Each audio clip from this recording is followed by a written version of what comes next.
Okay, so is it recording? Okay, so now we're going up to the 12th consciousness, and we're going to describe that briefly. This is the consciousness of Pisces, and this is associated with deep subconscious. This is associated with dreams, rhythms, circadian rhythms.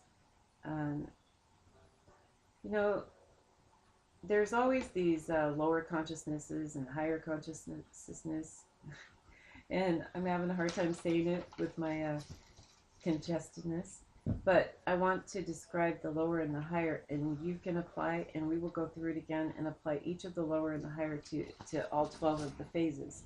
So it'll be more clear to see what are the traits of the very lower phase to the neutral to the higher phase. Okay, so when we speak lower, we think it feels good, it's a dopamine effect, but it's really mixed with stress and it becomes addictive.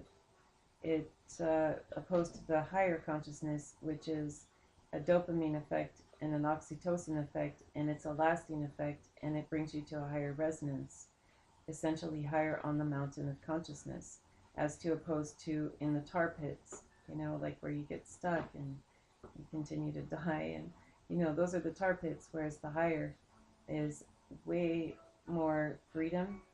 And really, the symbol in the occultism is the hermit that shines the lantern so that the rest of humanity can see the ways to that higher consciousness. And he shows his wisdom, as opposed to the one who doesn't have the light and the awareness, cannot show is still climbing.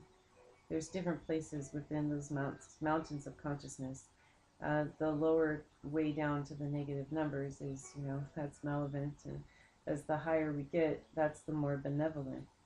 The benevolence brings a positive dopamine effect. It's medicinal, it's healing, it brings you to your purpose of life, which is really what we obtain in sooner or later what we want to in a lifetime. Transformation, as opposed to the sort of associate that with this cocaine versus unconditional love. The cocaine brings up oxytocin in the brain, but because it isn't authentic, it has to be replaced all the time with more cocaine. It's addictive, and it causes long-term and short-term consequences, as opposed to the dopamine that is obtained in an unconditionally loving way of a higher consciousness, and it feeds a soul, and the soul can never be hungry, and that's at the higher end. The higher end is really associated with each major arcanum card, and I'll associate that later. But at the lower, we have the bad guy. He really likes to hurt people. He gets a happiness out of hurting, and at those phases, we can get very immature to the point where people want to kill in order to get a satisfaction, as opposed to the compassionate person who's the good guy, and he gets pleasure out of seeing people pleasured and happy. And it's more of a lasting effect, and it brings you to the higher resonance, which is the higher, when you focus on a higher goal, which is healing. It's when you can think mature. It's when you're at the higher part of the mountain, you're at a higher perception, you can see, you have a higher resonance, calm, contented, focused mind. The mind is not scattered. There isn't a whole lot of back talk in, as opposed to the lower consciousness of the pain is in the mind and the body. It starts in the mind, and it's sad, all these thoughts of sadness, and it really is like low in the resonance, and thoughts of unattainable things, or things that you just know hurt you. You feel them in your heart, and you feel your heart feels like darts every time when you think of low, like negative, something so negative that it really is unnecessary. It's good to sort of turn that into a positive, just kind of bring it, think of, that consciousness as being painful, and the way to pleasure is the way to everlasting life, and bringing that to deleting that and bringing it more to, when you find yourself there, thinking higher thoughts of, okay, so if I'm higher on my mountain, I can see much further. So that means I'll be able to see the opportunities, that I'll be able to really obtain the real goals that I want. And I know the real goals have more to do with myself and my satisfaction in myself and my pride in myself as a human being, and my ability to be strong and to care for myself and to care for my family and to feel like a valuable, worthy human being on a planet, and that the planet will evolve and be able to give my kids everlasting happiness as they're here evolving in their grandkids. And it's that kind of a higher consciousness that can lift a person into a higher resonance, that can really align them with their higher soul, which is at a very high frequency. You can only do that by bringing your body into that high frequency, aligning your chakras. That's one thing, and that's what a lot of New Age people talk about.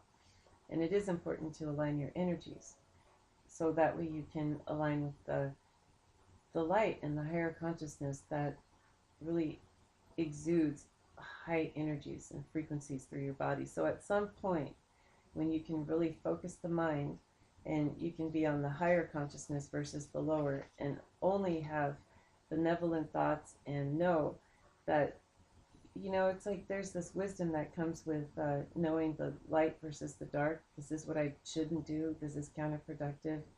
As opposed to this is what I should do. This is productive. Um, we talk a lot about the sharing versus not sharing. Um, when a person's at their higher, they understand when they share that they're sharing, basically, if you imagine the ecosystem all sharing with one another, that's what keeps everything going. That's what regenerates nature. And nature is what we need. We are nature. It's inside of us and it's outside of us, and we're infinitely attached to it. So the more healthy our environment, the more healthy we are. The nature around us is the nature that is our world or our life. We can never get away from it. And the healthier it is, the healthier we are. And when we can see that, we can understand why we would want to bring it to health. But when we can't, and we're too selfish, and we're thinking about, I want to own, dominate, I want to control, all these thoughts that are in, the dark mind, the tar pits, um, those are sociopathic traits, and we can pretty much look up traits of a socio or psychopath, and then you can put that under the dark list. Or we could go, and look at the opposite of that. Every time you look at the dark trait of, lying, you look at the light, telling the truth. Well, what's the point of lying? It's manipulating. And what's the point of telling the truth? Well, it's of healing. It's the truth sets you free. The truth is a healing. Let's just be a team together and collaborate, because the truth is important. It's when the soul really develops the ability to realize that his longevity is dependent and interdependent on the longevity of what's around him, all the organisms and lives around him. And that's at the higher consciousness, when a person starts to realize that what he puts out from his mind is what he is going to bring back to him. What he visualizes is what becomes. And if he visualizes negative, sad things, I call that if he laments on negative things, it brings back really painful. It's almost like slivers back to your energy. Once again, each time you think about it, here's another, sliver in the heart. And it's painful, and it becomes painful, and it adds up, and it builds up. And there's no sense in that. It's sad. It's like seeing a person accost themselves over and over and over again. And on the other side of it, it's a positive, when a person sees themselves going through that side. Now, see, people do it outwardly too. Some of the more malevolent beings want to feel better about themselves, so they hurt people so that they can feel better about themselves. And this is the whole idea of the narcissistic supply in the dark, as opposed to the higher side of a person who they know that they are interconnected and intertwined with everything that's alive around them. Everything is interdependent, and health is depending on being a part of the team around and through and within. And pain is the other choice. Darkness is pain. And takes us to, and the final here, is think of the Hierophant and the two keys sitting in front of the Hierophant, which really basically is the meaning that we find through time of surviving the water hole. You know, it's choosing the pleasurable and the good things over the displeasurable and the things that bring pain. We don't, at our early phases, we learn not to go to fire, and it's painful, and we want to go to what's pleasurable, not too cold either, and just kind of stay in the balance of things. Okay, so I'm going to end it here.